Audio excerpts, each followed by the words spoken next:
Hello friends, आप सभी का एक बार फिर से स्वागत करते हैं हमारे चैनल ज्योति फन ब्लॉग पर। तो आप सब देख रहे हैं दर्द से मोहब्बत भाग 39। इससे पहले इस कहानी के 38 भाग अपलोड हो चुके हैं चैनल पर। अगर आप सब ने नहीं पढ़ा है तो ज़रूर पढ़ लीजिएगा। तो चलिए देखते हैं फ्रेंड्स। अब तक आपने पढ़ा था, शुभ ने अभी पास पड़ा हुआ दिशा का दुपट्टा उठाया और अपनी आंखों पर बांध लिया। फिर शुभ ने कहा कि अब ठीक है ना दिशा। तो दिशा ने भी अपनी नज़र उठाकर देखा और अब जाकर दिशा की घबराहट थोड़ी सी कंट्रोल हुई थी।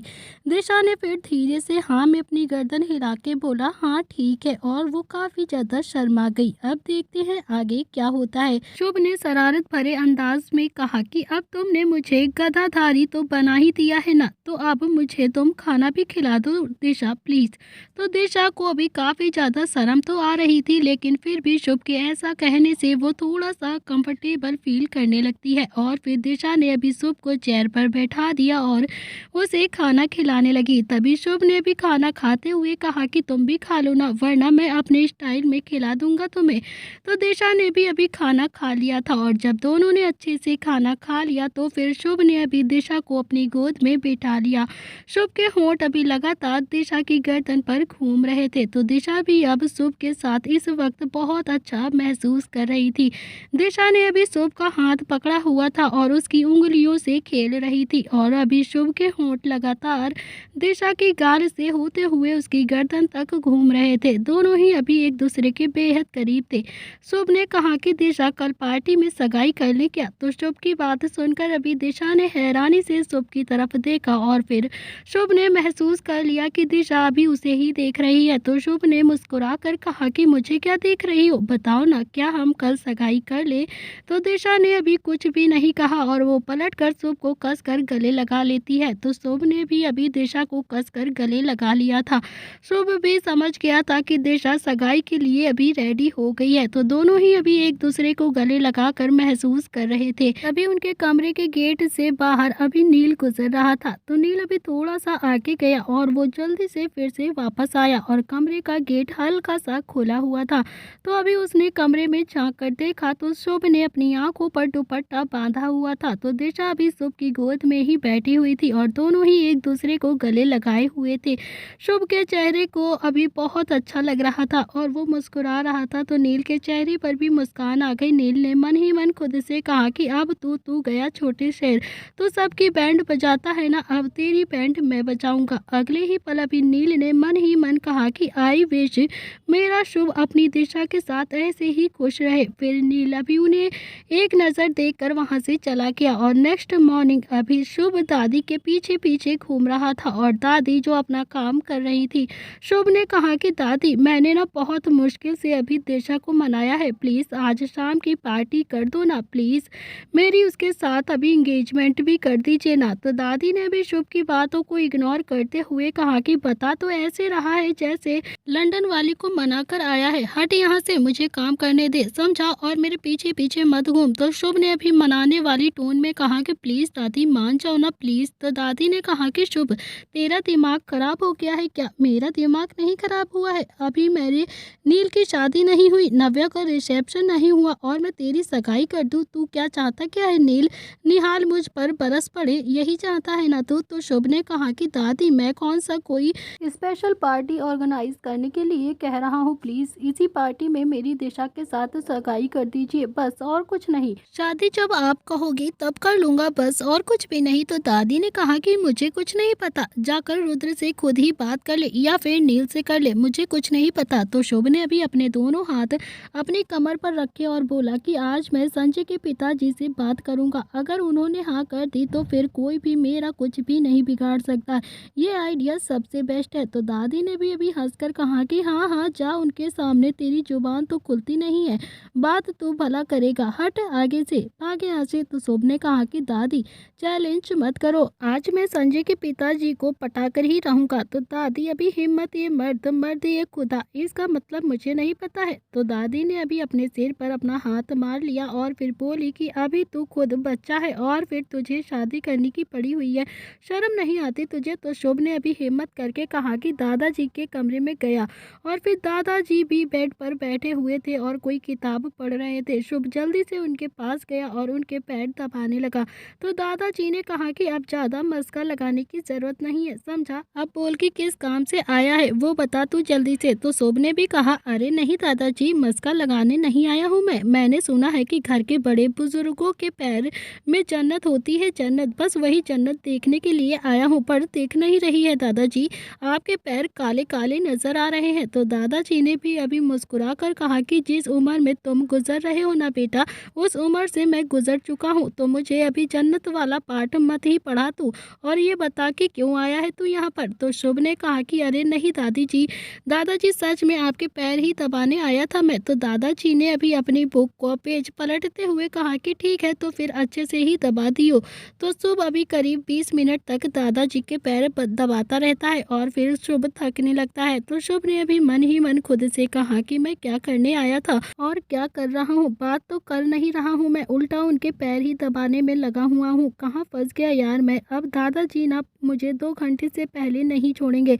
इधर दादाजी भी जानते थे कि शुभ अभी किसी न किसी काम से ही आया है, लेकिन वो शुभ के मजे ले रहे थे, इसीलिए चुपचाप बैठे रहे। तो दादाजी ने भी फिर से कहा कि कुछ बात करनी है तो कर लो, अभी मेरा मूड बहुत अच्छा है। तो शुभ ने भी दादाजी के पैर छोड़ दिए और शुभ को एक मौका मिल गया था तो दादाजी के सामने अभी सब कुछ बोलने का। शुभ एकदम से खड़ा हो गया और थोड़ा सा हिम्मत करके ही एक ही सांस में बोलने लगा, दादाजी दिशा बहुत अच्छी लड़की है, मुझे दिशा काफ़ी ज़्यादा पसंद है, मैं दिशा से प्यार करता हूँ, बहुत प्यार, मैं दिशा से ही शादी करना चाहता हूँ। प्लीज़ आप कल मेरी दिशा से सगाई कर दीजिए, आपका बहुत बड़ा एहसान होगा मुझ पर दादाजी। अगर आपने हाँ कर दी ना तो घर में अभी किसी को भी ना कहने की हिम्मत नहीं होगी। प्लीज़ दादाजी अपने पोते की इतनी सी बात मान लीजिए, मेरी दिशा के साथ तो शादी कर दीजिए। तो शुभ ने अभी ये बात बोलकर एक लंबी सांस ले ली थी और दादाजी ने अभी शुभ को हैरानी से देखकर सिर्फ एक ही शब्द कहा, ठीक है। शुभ एकदम से उछल पड़ा और कमरे से खुश होकर बाहर जाने लगा। तो दादाजी ने कहा कि ओए मेरे पैर तो दबा दे। तो शुभ ने कहा कि अभी भेजता हूँ रामू काका को, और शुभ वहाँ से जल्दी से हवा की तरह गायब हो गया। तो आज शाम को अभी किट्टू की बर्थडे पार्टी थी, तो सब अच्छे से तैयार हो रहे थे। पार्टी की थीम नेवी ब्लू थी, इसीलिए सब ने अभी ब्लू कलर के कपड़े पहने थे। किट्टू ने भी अभी कमरे में तैयार हो रही थी। किट्टू ने भी एक ब्लू कलर का ऑफ शोल्डर प्रिंसेस गाउन पहना हुआ था, जिसमें वो काफ़ी ज़्यादा खूबसूरत लग रही थी। किट्टू वो गाउन पहनना नहीं चाहती थी क्योंकि उसमें उसकी कमर दिखाई दे रही थी, लेकिन रुद्र की काफ़ी ज़्यादा जिद करने से वो उसके सामने वो मना नहीं कर पाई और उसने वो गाउन पहन लिया। तो किट्टू ने अभी बाल खुले किए हुए थे ताकि उसकी कमर दिखाई ना दे। तो रुद्र ने अभी नेवी ब्लू कलर का सूट पहना हुआ था, जिसमें आज वो भी काफ़ी ज़्यादा स्मार्ट लग रहा था। तो किट्टू को तो अब रुद्र ब्लू कलर में कुछ ज़्यादा ही स्मार्ट लगता था। अब रुद्र भी तैयार होकर किट्टू के सामने आ गया था। तो किट्टू की आंखें अभी रुद्र से टिकी गई थी। रुद्र धीरे कदमों से अभी किट्टू के पास आया और उसके माथे को चूमकर बोला, हैप्पी बर्थडे माय लिटिल खरगोश। तो किट्टू ने भी अभी पंजों के बल खड़े होकर रुद्र के गाल पर किस कर दिया। तो किट्टू अभी जैसे ही पीछे हटने को हुई थी कि रुद्र ने उसकी कमर पर अपना हाथ डालकर उसे खुद से सटा लिया। रुद्र ने कहा कि क्यों मेरे लिटिल खरगोश, बहुत ज़्यादा प्यार आ रहा है आज मुझ पर, क्या बात क्या है आज।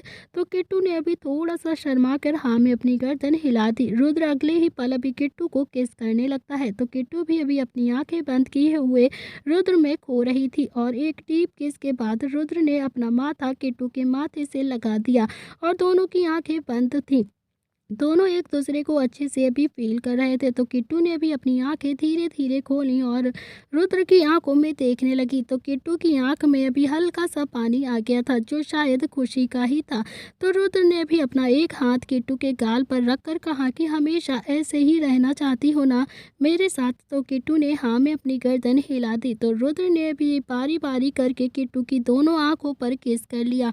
तो किट्टू ने भी रुद्र को कसकर अपने गले लगा लिया था। रुद्र ने भी अभी अपने बाहें फैलाकर किट्टू पर कस दी थी। दोनों इस लम्हे को काफी ज्यादा एंजॉय कर रहे थे। दोनों में से अभी किसी का भी मन एक दूसरे से दूर होने का नहीं हो रहा था। तभी दरवाजे पर अभी शुभ ने आवाज देकर कहा कि थोड़ा बहुत रात के लिए भी छोड़ दो, अभी ही सारा प्यार कर लोगे क्या।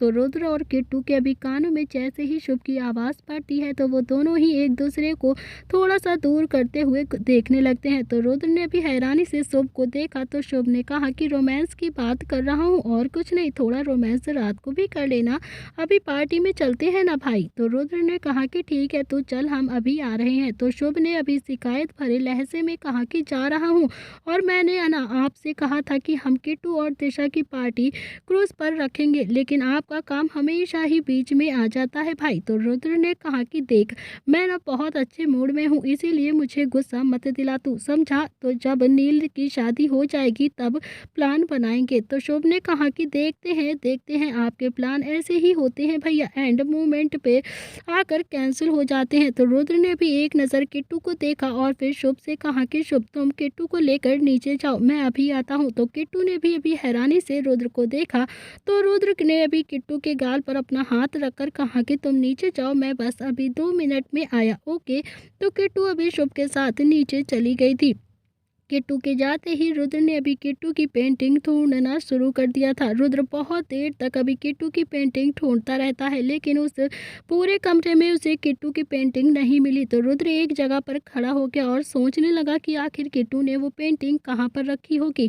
फाइनली अभी रुद्र ने किट्टू का कॉलेज बैग चेक किया और उसमें वो सारे पेपर्स मिल गए जिसमें अभी किट्टू ने वो सारी पेंटिंग बनाई हुई थी। रुद्र ने वो 7-8 पेपर एक एक करके देखे, लेकिन रुद्र को कुछ भी समझ में नहीं आ रहा था कि उसमें आखिर बना क्या है। किसी कागज पर एक आदमी बना था, तो किसी पर एक खिलौना, और किसी पर एक सोफा, तो एक पेपर पे कुछ लड़कियां बनी हुई थी। तो रुद्र ने भी वो सारे पेपर्स देख लिए थे, लेकिन रुद्र को उन पेपरों को देखकर कुछ भी समझ में नहीं आ रहा था। तो रुद्र ने भी खुद से मन ही मन कहा कि लिटिल खरगोश मुझसे ये सब कुछ क्यों छुपा रही थी, इसमें तो कुछ भी ऐसा खास नहीं है। तो रुद्र ने भी अगले ही पल खुद से कहा कि कुछ तो होगा इन पेंटिंग्स में, तभी तो लिटिल खरगोश कुछ छुपा रही थी मुझसे। रुद्र ने जल्दी से अपना फोन लिया और उन सारे पेंटिंग की फोटो खींच ली। तभी रुद्र के कानों में अभी दादी की आवाज़ सुनाई पड़ती है, रुद्र लेट हो जाएंगे, चलो जल्दी से, या तो तू अपना काम ही कर ले पहले, हम तेरा केक घर पर ही ले आएंगे। तो रुद्र ने कहा थोड़ा तेज आवाज़ में बोला कि दादी हाँ हाँ बस अभी आ रहा हूँ। तो रुद्र ने अभी जल्दी से वो सारी पेंटिंग इकट्ठी की और किट्टू के बैग में रख दी। तो रुद्र अभी नीचे आया और सब तैयार हो चुके थे सिवाय दादाजी के। तो नव्या और दिशा ने भी अभी आज गाउन पहना हुआ था जिसमें उनकी खूबसूरती और भी ज़्यादा निखर कर बाहर आ रही थी। सौम्या ने भी एक नेवी ब्लू कलर की खुले हुए पल्ले की साड़ी पहनी हुई थी। नील की नज़र तो अभी सौम्या से हट ही नहीं रही थी। नील ने भी सौम्या को देखकर मन ही मन खुद से कहा कि मिस पुरोहित कितनी ज़्यादा सुंदर है, और नेवी ब्लू कलर तो बहुत अच्छा लगता है इन पर। तभी नील के कानों में दादी जी की आवाज़ पड़ती है, नील सबको लेकर तुम टाइम से घर आ जाना, मैं नहीं चाहता कि पिछली बार की तरह तुम सब अभी किसी न किसी बात से लड़ते झगड़ते रहो वहाँ पर, इसीलिए शांति से बर्थडे सेलिब्रेट करना और जल्दी से घर आ जाना। तो दादी ने कहा कि संजय के पिताजी आप नहीं चलेंगे क्या हमारे साथ। तो दिग्विजय सिंह जी ने कहा कि चंद्रकला तुम भी मत जाओ ना प्लीज़, भला बच्चों की पार्टी में तुम क्या करोगी जाकर वहाँ पर, हम बूढ़े हो गए हैं ना, अब हम ऐसी पार्टी में जाते हुए अच्छे नहीं लगते हैं, इसीलिए तुम भी मत जाओ। तो चंद्रकला ने अभी नील के हाथों में अपना हाथ डालकर कहा कि संजय के पिताजी बूढ़े तो आप हुए हैं, मैं थोड़ी ना हुई हूँ, मैं तो अभी भी नील को डेट कर सकती हूँ, क्यों नील सही कह रही हूँ ना मैं। तो नील ने भी जल्दी से हाँ में अपनी गर्दन हिलाई और दादी के बलाइयाँ लेकर कहा कि हाँ हाँ मेरी चंद्रकला तुम तो हमेशा हो सही कहती हो ना, संजय के पिताजी को क्या पता कि तुम आज भी कितनी ज़्यादा खूबसूरत हो, अभी तुम्हारी उम्र ही क्या है, ये दिल तो बस तुम्हारे लिए ही धड़कता है मेरी चंद्रकला। तो शुभ ने अभी दादाजी के बाजू को पकड़कर साइड में ले जाकर बोला कि ये क्या कह रहे हो दादाजी, अगर आप नहीं चलेगो तो ये सब मेरी सगाई दिशा से नहीं होने देंगे, प्लीज़ दादाजी आपको तो चलना ही पड़ेगा ना, चलिए ना। तो दादाजी ने भी कहा कि शुभ सगाई करने में कौन सा मंत्र पढ़ना है जो तुम मुझे लेकर वहाँ पर जा रहे हो, तुम्हें तो दिशा को अंगूठी पहनानी है और दिशा को तुम्हें, बस और क्या काम है, मेरा तो कोई काम नहीं है वहाँ। तो शुभ ने कहा कि दादाजी आप समझ नहीं रहे हो, इतनी सी प्रोसेस बसेंगे ये शुक्र और शनिचर मुझे करने नहीं देंगे वहाँ पर। आप देख लेना, मुझे अंदर से काफ़ी ज़्यादा स्ट्रॉन्ग फीलिंग आ रही है कि नील भैया और निहाल जीजू मुझे ना सगाई बिल्कुल भी करने नहीं देंगे। अगर आप वहाँ पर नहीं होंगे तो ये तो मेरी बात तक नहीं होने देंगे दिशा से। शुभ के इतना कहने पर दादाजी भी अभी पार्टी में जाने के लिए तैयार हो गए थे। तो दादाजी ने अभी एक नेवी ब्लू कलर का कुर्ता और पैजामा पहन रखा था, जिसमें दादाजी की पर्सनालिटी भी काफ़ी ज़्यादा अच्छी लग रही थी। तो दादाजी आज इतने ज़्यादा स्मार्ट लग रहे थे कि अभी सबकी नज़रें अभी दादाजी पर आकर टिकी हुई थी। तो दादाजी ने भी अभी अपनी कड़कती हुई आवाज़ में कहा कि मुझे देखना हो क्या हो तो अब चले पार्टी में, नहीं तो देर हो जाएगी या फिर मुझे ही कूटते रहोगे। तो दादी ने कहा कि ये रुद्र आप पर हो ही गया है बिल्कुल, जब देखो बस दादा पोते में गुस्सा ही रहता है। अब सब पार्टी हॉल में पहुंच गए थे और इधर पूरा हॉल अभी बहुत ही सुंदर सा डेकोरेट हो रखा था। वाइट येलो कलर से बहुत अच्छा डेकोरेट किया गया था। तो किट्टू ने अभी जैसे ही रुद्र के साथ अभी पार्टी में एंट्री ली तो किट्टू ने अभी हॉल में नज़र घुमा कर देखा तो पार्टी हॉल बहुत ही ज़्यादा सुंदर लग रहा था। हर एक चीज़ बिल्कुल परफेक्ट थी। तो रुद्र ने पूछा कि किट्टू पसंद आया तुम्हें? तो किट्टू ने जल्दी से मुस्कुरा कर हाँ में अपनी गर्दन हिला दी। थोड़ी देर बाद अभी पार्टी में गाना चलने लगता है और शुभ ने दिशा का हाथ पकड़ा और उसे डांस कराने लगा। हाय नी तेनू हैप्पी बर्थडे नी कह के देना सूट तेनू पटियाला, साही सोहणिए लेके देना सूट तेनू पटियाला। रुद्र ने भी अभी किट्टू को देखा जो पहले से ही रुद्र को मुस्कुरा कर देख रही थी। तो रुद्र ने भी अभी किट्टू को एक आंख मार दी थी और डांस करने के लिए उसकी तरफ हाथ बढ़ाया। तो किट्टू ने भी अभी रुद्र के हाथ पर अपना हाथ रख दिया और दोनों ही साथ में मिलकर डांस करने लगते हैं। तो रुद्र और किट्टू भी काफ़ी मस्ती से डांस कर रहे थे, दीन दुनिया से बिल्कुल बेखबर। तो दादी ने जब अभी रुद्र को ऐसे देखा तो उसकी बलाइयाँ ले ली, क्योंकि रुद्र मस्ती में डांस बहुत कम ही किया करता था और वो तो बस अपने काम में ही लगा रहता था, कभी कभी ही खुश होता था। किट्टू भी आज रुद्र के साथ पाकर काफ़ी ज़्यादा खुश लग रही थी। उसने तो अभी रुद्र का ये रूप पहली बार ही देखा था।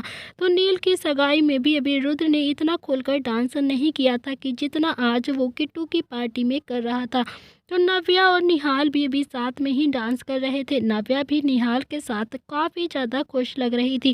फाइनली उनके रिश्ते को सब ने एक्सेप्ट जो कर लिया था। तो निहाल भी अभी काफ़ी ज़्यादा खुश होकर डांस कर रहा था। तो निहाल ने भी सोच लिया था कि आज रात को वो नव्या के साथ बिल्कुल टाइम स्पेंड करेगा ही और किसी भी कीमत पर नव्या को नहीं छोड़ेगा। तो दादी ने भी नील को देखा, लेकिन नील डांस नहीं कर रहा था। उसने तो अवनी की तगड़ी वाली याद कर ली थी। तो दादी ने भी नील के कंधे पर हाथ मारा और थोड़ा थोड़ा डांस करने लगी। तो लेकिन नील का तो मन अभी डांस करने का बिल्कुल हो ही नहीं रहा था।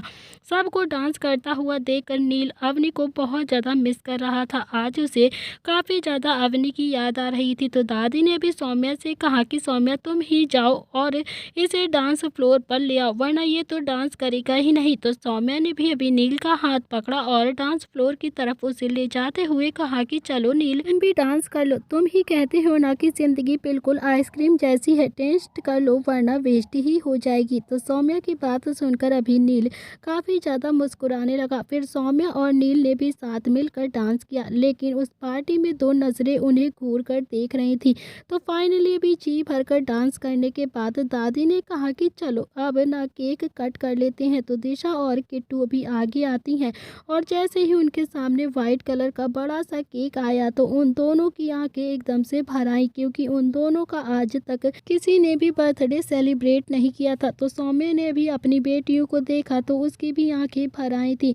चंद्रकला ने सौम्या को अपने गले लगाकर कहा कि अगर तुम भी बच्चों की तरह ऐसे रोने लगोगी तो ये दोनों तो पहले से ही रोने लगेंगी बेटा।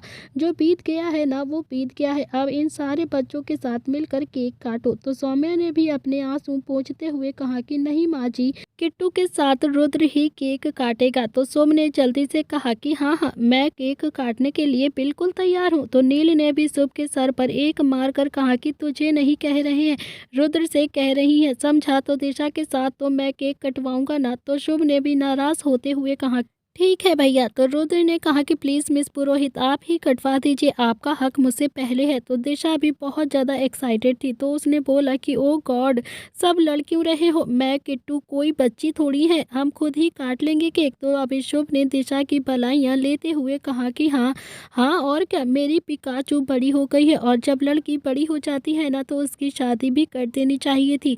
तो अभी शुभ की ये बात सुनकर सब शुभ को हैरानी से देखने लगते हैं और फिर शुभ ने अपने बालों में अपना हाथ मार लिया था।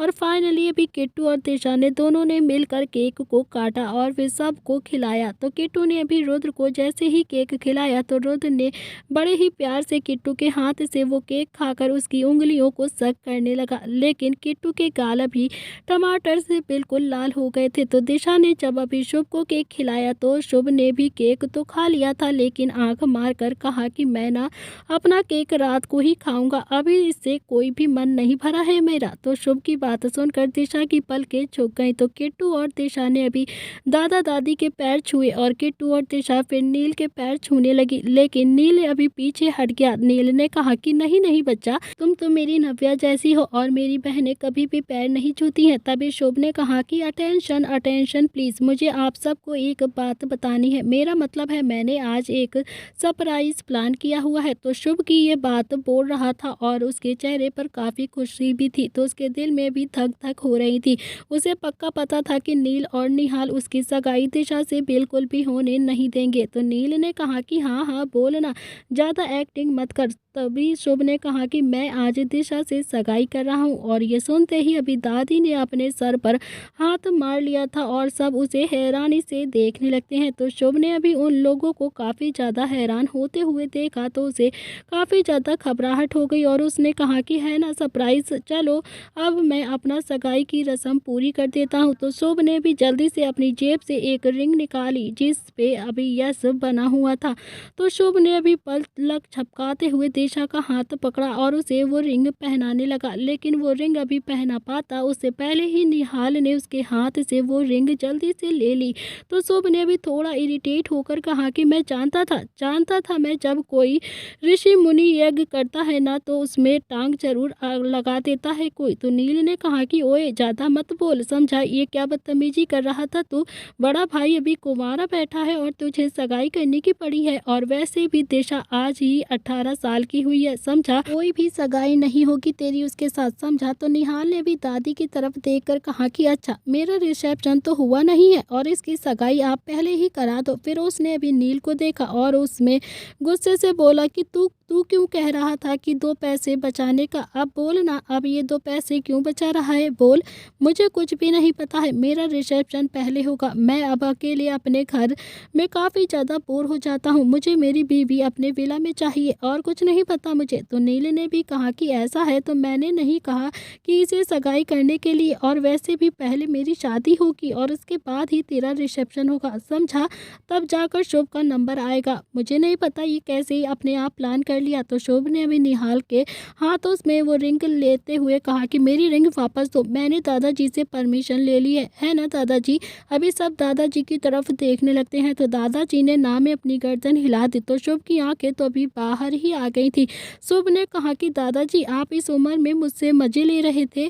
तुमने अभी दादाजी के पास जाकर बोला कि दादाजी झूठ क्यों बोल रहे हो आप, सुबह मैं जब आपके कमरे में आया था ना आपके पास आपके पैर दबाने, तब आपने ही तो कहा था कि ठीक है। तो दादाजी ने कहा कि हाँ, लेकिन तुमने मेरे पैर ठीक से दबाए कहाँ थे, मैं तुम्हें बुलाता रहा और तुम बाहर चले गए थे। तो शुभ अभी बुरी तरह से काफ़ी ज़्यादा इरिटेट हो चुका था। उसने अपने पैर पटक कर कहा कि प्लीज़ दादी आप ही समझाओ ना, मैं छोटा हूँ ना, मेरी बात माननी चाहिए सबको। नील ने कहा कि किस डिक्शनरी में लिखा है कि छोटे की बात मानते हैं, बता मुझे, मतलब मेरी शादी ना हो, मुझे कुछ भी नहीं पता, मेरी पहले ही शादी होगी वरना मैं किसी का भी कुछ नहीं होने दूंगा।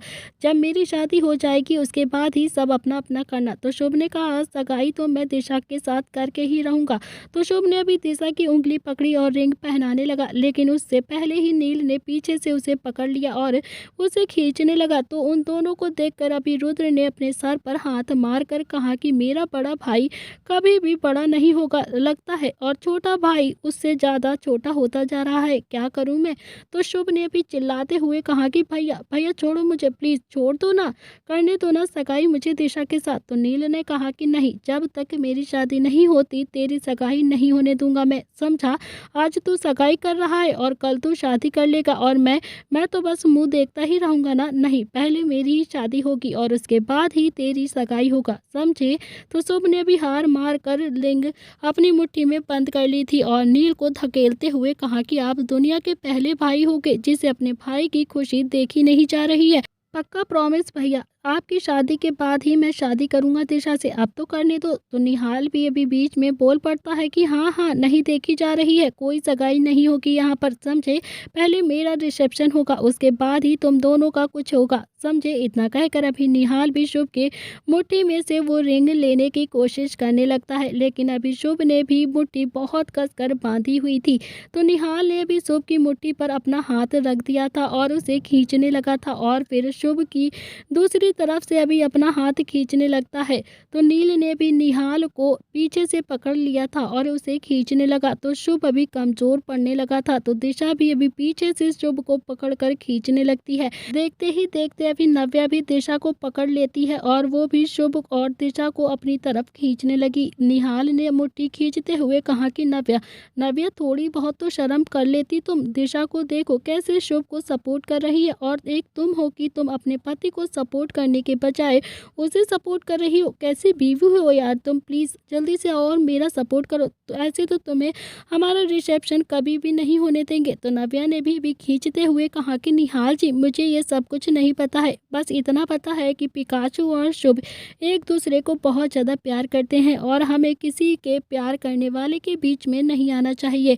पांचों कुत्तों बिल्ली की तरह अभी लड़ रहे थे और एक दूसरे को खींच रहे थे। तो दादा दादी सौम्या रुद्र और किट्टू अभी काफ़ी ज़्यादा हैरानी से उन पांचों को देख रहे थे।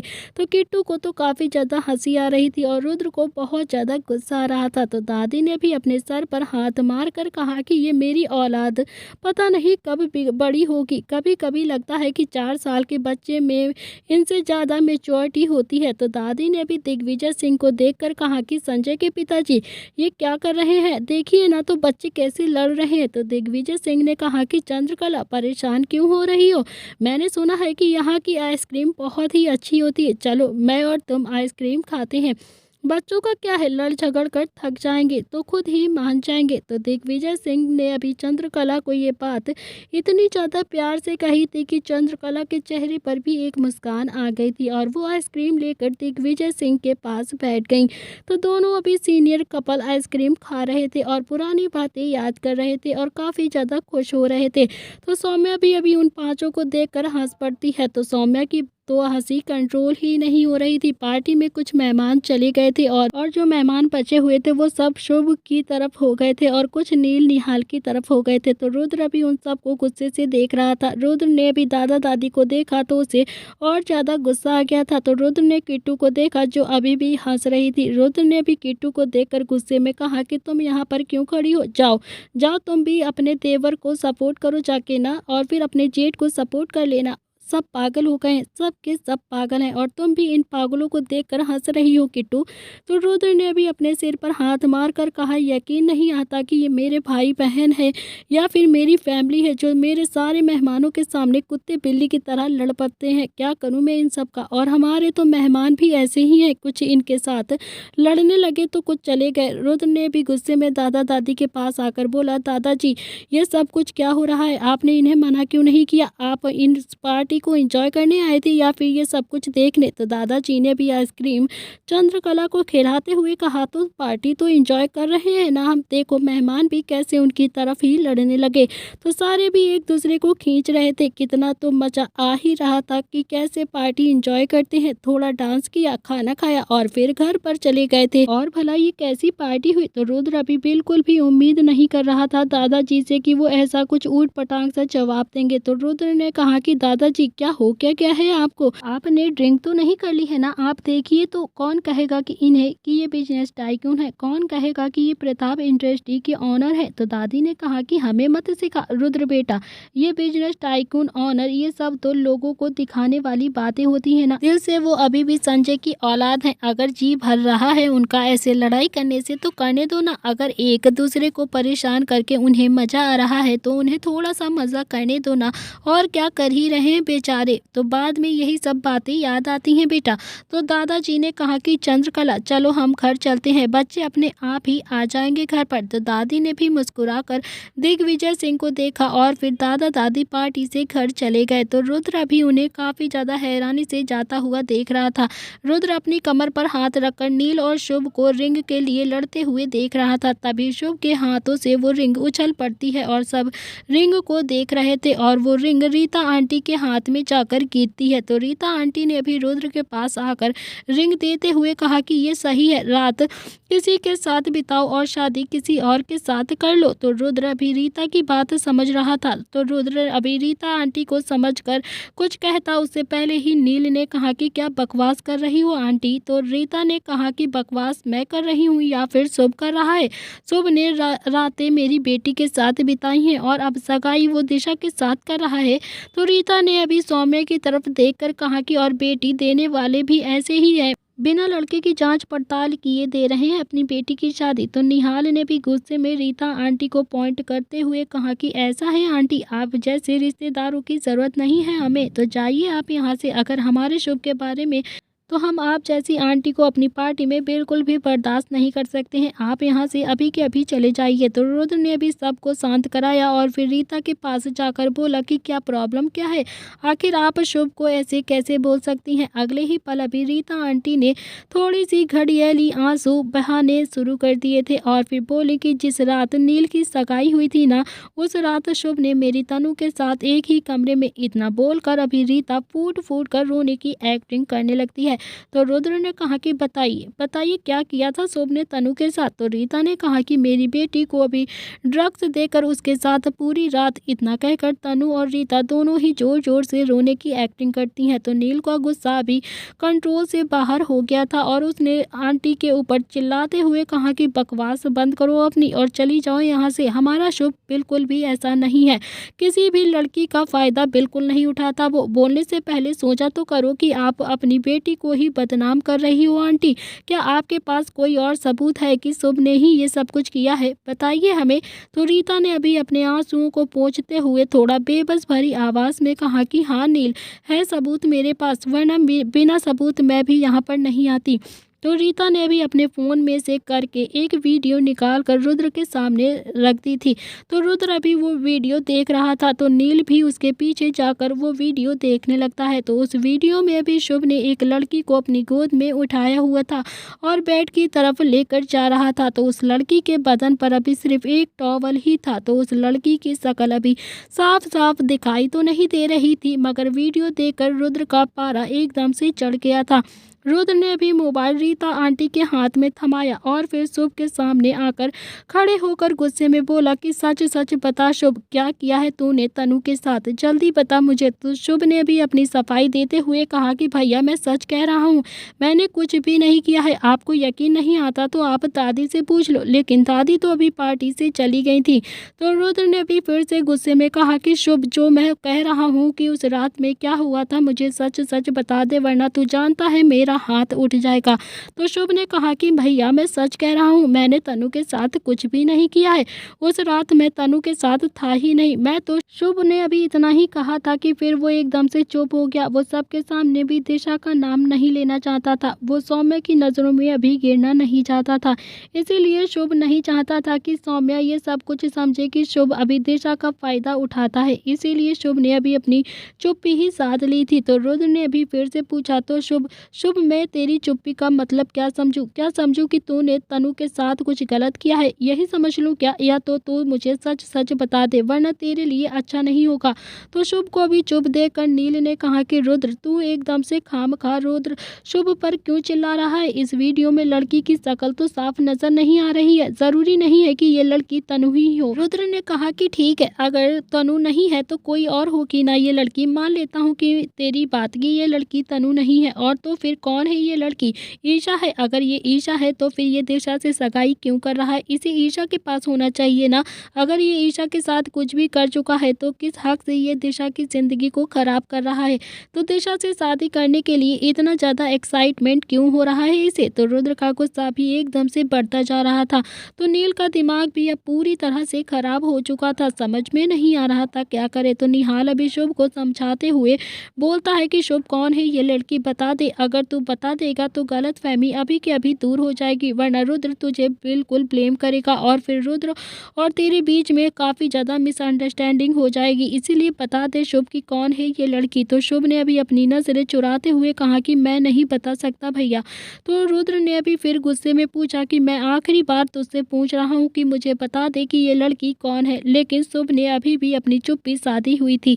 तो शुभ अभी कुछ भी नहीं बोला था। तो शुभ को इस तरह से इस वक्त दिशा की इज्जत अपनी इज्जत से ज़्यादा अहम लग रही थी। इसीलिए शुभ ने इस वक्त अभी चुप रहना ही बिल्कुल ठीक समझा था। तो रुद्र ने भी गुस्से में शुभ के ऊपर हाथ उठा दिया था, लेकिन रुद्र अभी शुभ को मार पाता उससे पहले ही किट्टू बीच में आ गई थी और फिर किट्टू ने ना में अपनी गर्दन हिला दी।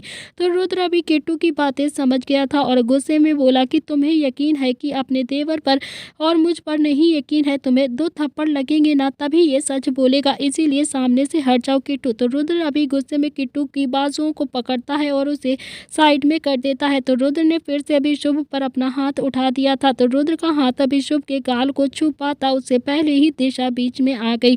तो रुद्र ने गुस्से में अभी दिशा को देखा जो अपनी गर्दन झुकाए शुभ के आगे खड़ी हुई थी। तो दिशा की आंखें अभी कंटिन्यू पानी बह रहा था। तो दिशा भी कुछ बोलने की हालत में बिल्कुल भी नहीं थी। तो रुद्र ने भी दिशा को देखा तो अपना हाथ नीचे कर लिया और रुद्र को समझते देर नहीं लगी कि उस रात शुभ के साथ दिशा ही थी। तो रुद्र ने भी जैसे तैसे करके अपने गुस्से को कंट्रोल किया और फिर अपने 2 उंगली माथे पर रखकर रब करने लगता है और फिर सोचने लगता है कि अब वो क्या करे। रुद्र ने भी करीब 1 मिनट तक कुछ भी नहीं, माहौल ही कुछ ऐसा था कि किसी ने भी कुछ नहीं कहा था। रुद्र अगले ही पल एकदम से पलटा और रीता को देखकर बोलता है कि आंटी, इस वीडियो में उस लड़की की शक्ल साफ साफ दिखाई नहीं दे रही है, इसीलिए मैं मानने के लिए बिल्कुल भी तैयार नहीं हूँ कि तनु ही है ये लड़की और जिसके साथ शुभ ने भी कुछ भी गलत किया है। और अगर ये तनु नहीं है तो आपको कोई भी हक नहीं बनता है कि आप मेरे भाई पर उंगली उठाएं, इसीलिए चुपचाप यहाँ से चली जाइए।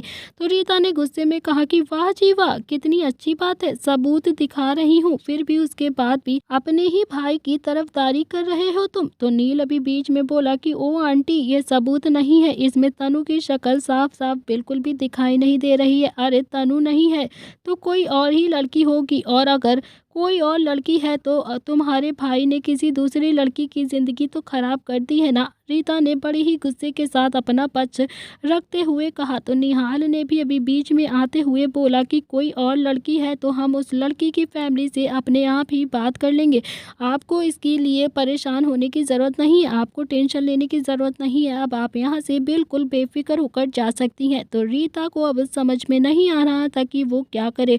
वो इतनी ज़्यादा मुश्किल से अभी शुभ की सगाई तोड़वाने के लिए यहाँ पर आई थी, लेकिन ये सारे भाई तो शुभ पर शक करने के लिए बिल्कुल तैयार ही नहीं थे। तो रीता भी अपने ही ख्यालों में गुम हो गई थी। तो नील ने भी फिर से कहा कि आंटी, आंटी बेइज्जती का घूंट पी कर जाएंगी क्या, या फिर ऐसे ही चली जाएंगी यहाँ से? क्या करें हम आपके साथ? तो कोशिश करना कि आज के बाद आप प्रताप हाउस की तरफ आंख उठाकर देखना ही मत, वरना मेरा दिमाग थोड़ा सा खराब हो जाता है। और हाँ, अगर सच में आप आंख उठाने लायक नहीं रहोगी, फिर अगर आपने मेरे घर की तरफ आंख उठाई तो तनु कुछ बोलने वाली थी कि तभी नव्या ने तनु को पॉइंट करके कहा कि सिंघाड़े जैसी शक्ल है तेरी और मेरा भाई तेरे साथ कुछ गलत करेगा तूने सोच भी कैसे लिया? उससे पहले ही वो सुसाइड कर लेगा या मैं खुद ही उसे जान से मार दूंगी। तनु अपने आप को इतनी ज़्यादा इम्पोर्टेंस मत दिया कर। शुभ तेरे साथ कुछ भी करेगा समझी तू? अगर इसे किसी के साथ कुछ करना होता तो दुनिया भर की लड़कियां इसके पीछे पीछे पागल हैं और भागती रहती हैं। उनमें से तो किसी एक के साथ भी ये कर लेता मगर तेरे साथ तो कभी कुछ नहीं करेगा। तो रीता ने भी मुंह बनाकर कहा कि देखो रुद्र बेटा बुरा मत मान। नव्या, निहाल, नील तीनों ने ही एक साथ कहा कि हम मान जाएंगे। अगर आपने कुछ भी बोला फिर आपके लिए अच्छा नहीं होगा, इसीलिए चली जाइए आप यहाँ से। तो रीता भी तनु दोनों ही छोटा सा मुंह करके पार्टी के बाहर चली गई थी। तो शुभ का मुंह अभी पूरी तरह से लटक गया था। तो शुभ ने सोचा था कि आज वो दिशा से सगाई कर लेगा और फिर अगले 2 या 3 सालों में शादी भी कर लेगा, लेकिन सब कुछ उल्टा हो गया था। रीता और तनु ने उसके प्लान को बिल्कुल चौपट कर दिया था और ऊपर से रुद्र ने उसे काफी ज्यादा डांटा भी था। तो शुभ का दिमाग अब पूरी तरह से बिल्कुल खराब हो चुका था। वो पार्टी से वहां से जाने लगता है तभी नील ने उसका हाथ पकड़कर कहा कि ओ मेरा अच्छा सा भाई, मेरा शेर, मेरा सोना, मेरा बाबू, मेरा छोटा भाई नाराज हो गया क्या? अच्छा ठीक है चल कर लेते हैं दिशा के साथ तेरी सगाई, नहीं कहेंगे कुछ भी। अब तो तू खुश है ना? लेकिन शुभ का मूड अभी बहुत खराब हो चुका था। शुभ ने नील का हाथ झटका और वो पार्टी हॉल से बाहर जाने लगा। तभी निहाल ने भी उसके सामने आकर कहा कि बड़े बड़े भाइयों के छोटे छोटे भैया आज बनेंगे किसी के सैया। तो शुभ ने भी निहाल को भी साइड किया और फिर पार्टी से जाने लगा कि तभी किट्टू और नव्या भी उसके सामने आ गई थी और उसके सामने आकर मुस्कुराते हुए गाना गाने लगी। तुम्हारी नजर क्यों खफा हो गई है? खता बख्श दो अगर खता हो गई है। लेकिन शुभ का मूड अभी भी बहुत ज्यादा खराब था।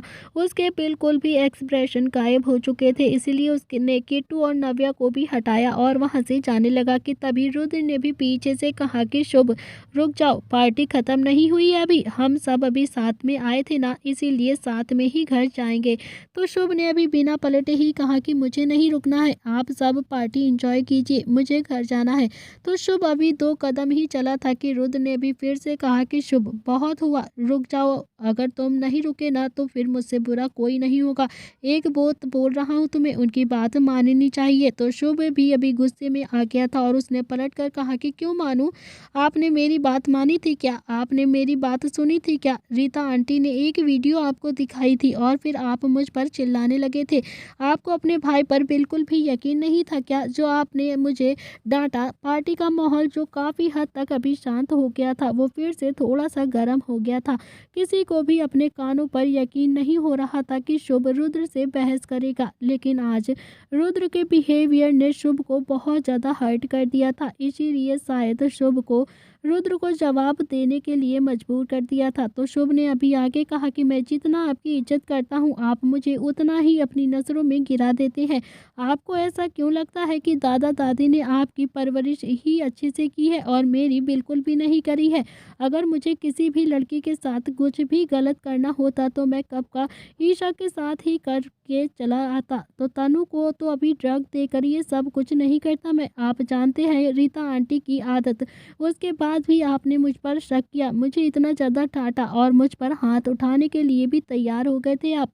तो नील ने भी बीच में आकर कहा कि शुभ बस कर, सिचुएशन ही कुछ ऐसी थी ना तो रुद्र को ऐसा करना पड़ा। तो शुभ ने भी नील से कहा कि आपने तो सिचुएशन पर मुझ पर हाथ नहीं उठाया था ना, आप तो मुझ पर नहीं चिल्लाए थे ना, आपको तो मुझ पर यकीन हो गया था ना, तो फिर रुद्र भैया को क्यों नहीं हुआ उन्हें यकीन मुझ पर? कल को कोई भी फेक सबूत लेकर आएगा और रुद्र भैया के सामने रखेगा तो भैया तो उस पर यकीन कर लेंगे ना, भैया मेरी बात बिल्कुल भी नहीं सुनेंगे। तो निहाल ने भी शुभ के सीने पर हाथ रखकर रब करते हुए कहा कि छोटे शेर बस कर शांत हो जा। रुद्र तुझ पर गुस्सा करता है तो प्यार भी तो तुझसे करता है ना, मत करना, देख तेरे ऐसा बोलने से रुद्र कितना ज्यादा हर्ट हो रहा है। अगले ही पल शुभ की आंखें भी एकदम से नम हो गई थी, लेकिन उसने अपने आंसुओं को बाहर नहीं आने दिया। फिर शुभ ने कहा कि ये हर्ट होते हैं, ये बिल्कुल हर्ट नहीं होते हैं, इन्हें तो गुस्सा करने के अलावा कुछ आता ही नहीं है भैया। इनकी बातों से मैं ज़रूर हर्ट हो जाता हूँ। ये जो भी कहते हैं मैं वो सब कुछ कर देता हूँ, फिर भी ये मुझसे बिल्कुल भी संतुष्ट नहीं रहते हैं। जब इनसे दूर हो जाऊंगा ना, तब इन्हें पता चलेगा कि इनका छोटा शेर इनसे कितना ज़्यादा प्यार करता था। तो नव्या की आंखें भी अब तक नम हो चुकी थी। नव्या ने अपने आंसुओं को पोंछते हुए कहा कि शुभ, क्या चाहता क्या है तू? रुद्र भैया तुझे सॉरी बोले। तो शुभ ने भी हंसते हुए कहा कि ये मुझे सॉरी बोलेंगे? हो ही नहीं सकता। वो दिन कभी भी नहीं आएगा जब रुद्र प्रताप किसी के सामने झुक जाए। मैं ही पागल हूँ जो इनकी हर बात को मानता हूँ। उसके बाद भी मैंने उनके दिल में थोड़ी सी भी जगह अपने लिए बिल्कुल नहीं बना पाई है। तो शुभ ने अभी नोटिस किया कि किट्टू रुद्र के पास में ही खड़ी हुई थी और लगातार आंसू बहा रही थी। तो शुभ अभी किट्टू के पास आकर बोला कि भाभी, आपको रोने की बिल्कुल ज़रूरत नहीं है। आप तो मुझसे ज़्यादा अच्छे से जानती हो रुद्र भाई को। जब हर्ट करते थे आपको कैसा लगता था? आपको मुझसे ज़्यादा तो आपने इन्हें झेला है। तो शुभ अब एक पल भी पार्टी में नहीं रुकता है और उसने जाते जाते बियर की बोतल उठा ली और पार्टी से बाहर निकल गया। पीछे छोड़ गया था सबके उतरे हुए चेहरे। तो किट्टू ने भी अपनी नम आंखों से रुद्र को देखा, जैसे कह रही हो कि अब आपके दिल में ठंडक पड़ गई होगी ना। आपने अपने छोटे भाई शुभ को नाराज कर दिया। सच में आप बिल्कुल हार्टलेस हैं, दिल नहीं है आपके सीने में। तो धीरे धीरे अब सब पार्टी से चले गए थे। रुद्र, नील और निहाल पार्टी हॉल में अकेले बैठे थे। तीनों के बीच अभी कोई भी बात नहीं हुई थी। तो नील ने कहा कि रुद्र, शुभ बच्चा है, अभी उसे तकलीफ होती है, इसीलिए तू कुछ मत बोला कर। घर चला गया ना, चलो घर चलते हैं और फिर बात करते हैं। तो रुद्र ने कहा मुझे घर नहीं जाना, तुम दोनों ही चले जाओ। तो नील ने भी रुद्र को समझाने की बहुत कोशिश की, लेकिन रुद्र अपनी चेहरे से नहीं उठा और हर बार यही कहता कि तुम दोनों चले जाओ। तो निहाल भी अब रुद्र को समझाने की कोशिश करता है, लेकिन रुद्र इस वक्त अपने आप को बहुत ज़्यादा अकेला महसूस कर रहा था। उसे शुभ की बातें एकदम से चुभ रही थी। कहीं ना कहीं रुद्र काफ़ी ज़्यादा गिल्टी फील कर रहा था। शुभ ने गुस्से में रुद्र को बहुत कुछ कह दिया था, लेकिन काफ़ी हद तक वो बातें बिल्कुल सच थी। शुभ ने आज तक रुद्र के सामने आंखें तक नहीं उठाई थी और ना ही उसे कभी जवाब दिया था। आज भी अगर दिशा बीच में नहीं आती तो शायद वो चुपचाप रुद्र से मार भी खा लेता, और यही बात रुद्र को चुभ रही थी। तो निहाल अभी रुद्र की हालत समझ रहा था। निहाल ने नील की बाजू पकड़ी और साइड में जाकर कहा कि मेरे पास एक आइडिया है जिससे वो प्रॉब्लम सॉल्व हो जाएगी और रुद्र और शुभ के बीच में फिर से पहले जैसा ही सब प्यार हो जाएगा। तो नील ने भी घूर के निहाल को देखा और बोला कि तब से ये आइडिया कहाँ पर था? इतनी देर से बैठा हुआ था, बातें कर रहा था, पहले क्यों नहीं बोला तूने? बता चल, कौन सा तरीका है? तो निहाल ने भी नील के कान में कुछ कहा। जैसे जैसे निहाल बोल रहा था तो नील के चेहरे पर भी बड़ी सी मुस्कान आ रही थी। निहाल ने एक्साइटेड होकर कहा कि मैं तो शुभ का भी बाप निकला, मान गया ना मेरे आइडिया को? शुभ का बाप तो संजय ही है ना? तो निहाल ने भी अभी अपनी पत्ती सी दिखाकर कहा था। तो नील ने निहाल के सिर पर हाथ मार कर कहा कि साले ज्यादा मत बोल, बाप है मेरा वो। तो निहाल ने कहा कि मेरा भी तो ससुर है यार। चल अब हम रुद्र को बाय बोलकर निकलते हैं यहाँ से। तो नील ने भी अभी वाइन की बोतल रुद्र के टेबल पर रखी और बोला कि हम जा रहे हैं, जब तेरा मन हो तब तू घर आ जाइयो, समझा? अगर खुद से ना आ पाइयो तो हमें बता देना, कॉल कर लियो, मैं तुझे लेने आ जाऊंगा। और हाँ, वाइन मत पी लियो, समझा? इतना कहकर अभी नील निहाल वहां से चले गए। तो नील निहाल अभी पार्किंग तक ही गए थे कि तभी नील को याद आया कि उसने पार्टी हॉल में अपना फ़ोन छोड़ दिया है। तो नील अभी वापस गया तो रुद्र पहले के जैसे ही बैठा हुआ था। तो नील अभी फ़ोन उठाता है और वापस जाने लगा कि तभी नील की टक्कर एक आदमी से हो गई जिसने अभी मास्क पहना हुआ था। टक्कर होने से नील अभी 2 कदम पीछे हट गया था। तो नील को अभी बड़ी हैरानी हुई कि वो हट्टा खट्टा होने के बाद भी किसी से टकरा के 2 कदम पीछे हो गया था। तो नील ने भी सामने देखा तो वो आदमी भी अभी 6 फुट का था, शरीर में बिल्कुल नील से थोड़ा ज़्यादा ही था, चेहरे पर मास्क लगा हुआ था और ब्राउन आंखें थी। देखकर लग रहा था जैसे जिम में काफ़ी पसीना बहाकर बॉडी बना रखी है। तो नील अभी इतना तो समझ गया था कि वो आदमी उम्र में से उससे बड़ा है। तो नील ने भी गुस्से में उसका कॉलर पकड़ा और एक पंच मारने लगा, लेकिन नील उसे पंच मार पाता उससे पहले ही उस आदमी ने उसका हाथ पकड़ लिया। तो नील ने भी गुस्से में दांत पीसते हुए कहा कि तुम्हारी हिम्मत कैसे हुई मुझसे टकराने की? और उस आदमी ने भी अभी गुस्से से कहा कि टकराए तो तुम मुझसे हो, मैं तुमसे टकराया नहीं हूँ। तो दोस्तों, इसी के के साथ इस कहानी का यह अध्याय यहाँ पर समाप्त हो रहा है। आखिर कौन है वो आदमी जो नील से टकराया है और फिर अब क्या होने वाला है नील और उस आदमी के बीच में? क्या ये शख्स लेकर आएगा कोई नई मुसीबत नील, रुद्र और निहाल शुभ के ज़िंदगी में, या फिर आने वाला है कोई नया ट्विस्ट? तो इसके लिए आपको देखना पड़ेगा इस कहानी का अगला भाग।